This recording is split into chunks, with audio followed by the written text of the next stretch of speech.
हाय, आप कैसे हैं? अम्मा कथा चेप्पू चैनल में आपका फिर से स्वागत है।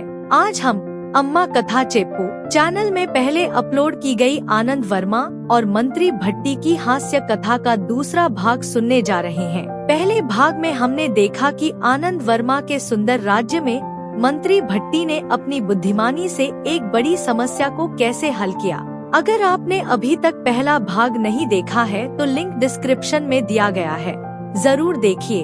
अब आइए इस कहानी के दूसरे भाग की ओर बढ़ते हैं।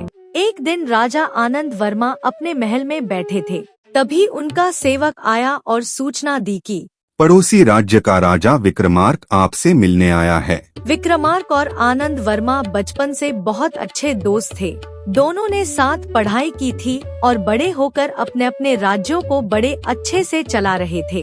अपने बचपन के मित्र विक्रमार्क के आगमन से आनंद वर्मा बहुत प्रसन्न होते हैं। दोनों मित्र अपने पुराने किस्से याद करके खूब हंसते और बातें करते हैं। बातचीत के दौरान दोनों अपने अपने राज्यों की बातें करने लगते हैं। तभी आनंद वर्मा अपने बुद्धिमान मंत्री भट्टी की तारीफ करते हुए कहते हैं कि भट्टी जैसा समझदार मंत्री पूरे राज्य में कहीं नहीं मिलेगा। वह कोई भी कठिन समस्या बहुत ही चतुराई से हल कर सकता है। विक्रमार्क को आनंद वर्मा की बातें सुनकर अच्छा नहीं लगता, क्योंकि बचपन से ही विक्रमार्क की आदत थी कि वह हर बात में दूसरों से आगे रहना चाहता था। उसने कहा, हमने भी कई प्रकार की विद्या सीखी है। क्या तुम्हारा मंत्री भट्टी मुझसे या मेरे मंत्रियों से ज्यादा बुद्धिमान है? विक्रमार्क ने आनंद वर्मा से कहा, अगर वह सचमुच इतना ही बुद्धिमान है तो मैं उसे एक कठिन प्रश्न दूंगा। अगर वह इसका उत्तर दे पाया तो मैं मान लूंगा कि वह वास्तव में होशियार है।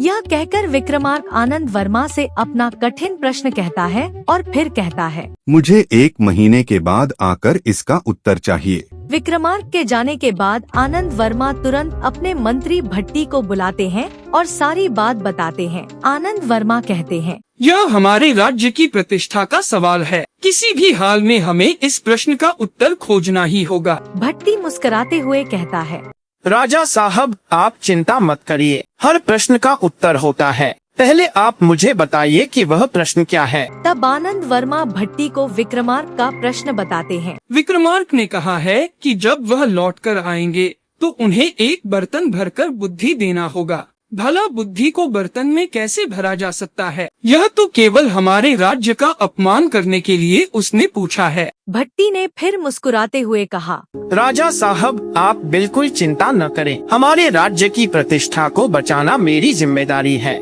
मैं उसे जरूर एक बर्तन भरकर बुद्धि दूंगा। यह कहकर भट्टी चला जाता है। समय बीतता है और 1 महीना पूरा हो जाता है। विक्रमार्क फिर आनंद वर्मा के राज्य में आता है और दरबार में सबके सामने भट्टी से कहता है, तो आप ही भट्टी हैं? आपके राजा ने आपकी बड़ी तारीफ की है। क्या आपने मेरे प्रश्न का उत्तर तैयार कर लिया है? भट्टी मुस्कुराकर कहता है, हाँ महाराज, आपने जो पूछा था वह तैयार है। फिर भट्टी आदेश देता है कि पहले से ढके हुए बर्तन को दरबार में लाया जाए। जैसे ही वह बर्तन आता है, विक्रमार्क मन ही मन सोचता है, यह क्या है? मैंने यह साबित करने के लिए एक अनुत्तरित प्रश्न पूछा कि हम बुद्धिमान हैं।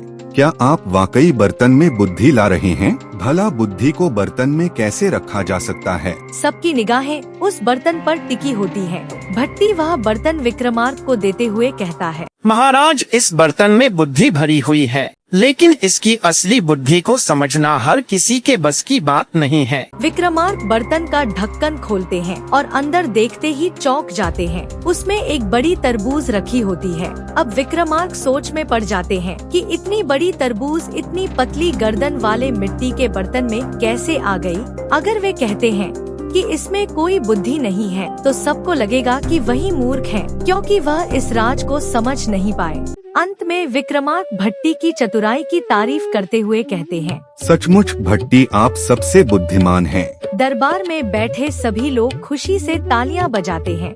बाद में आनंद वर्मा भट्टी को बुलाकर पूछते हैं, इतनी बड़ी तरबूज उस बर्तन में कैसे आई? भट्टी मुस्कुराकर उत्तर देता है, राजा साहब, जिस दिन आपने मुझे उस कठिन प्रश्न के बारे में बताया, उसी दिन मैंने एक छोटे से तरबूज को उस बर्तन में डाल दिया था। जैसे जैसे वह बड़ा हुआ, बर्तन के आकार का हो गया। आनंद वर्मा अपने मंत्री की चतुराई की खूब तारीफ करते हैं और वह शाम सब खुशी खुशी बिताते हैं। यहीं पर इस कहानी का दूसरा भाग समाप्त होता है। अगले भाग में हम देखेंगे कि भट्टी अपनी चतुराई से अगली समस्या को कैसे हल करता है। अगर आपको यह कहानी पसंद आई हो तो इसे लाइक और शेयर जरूर करें, और अगर आपने अभी तक अम्मा कथा चेप्पू चैनल को सब्सक्राइब नहीं किया है तो तुरंत कर लीजिए और हमारे पहले के वीडियो भी देखकर आनंद लीजिए। कहानी को अंत तक देखने के लिए धन्यवाद। अगली बार फिर मिलेंगे एक नई कहानी के साथ। तब तक के लिए अलविदा।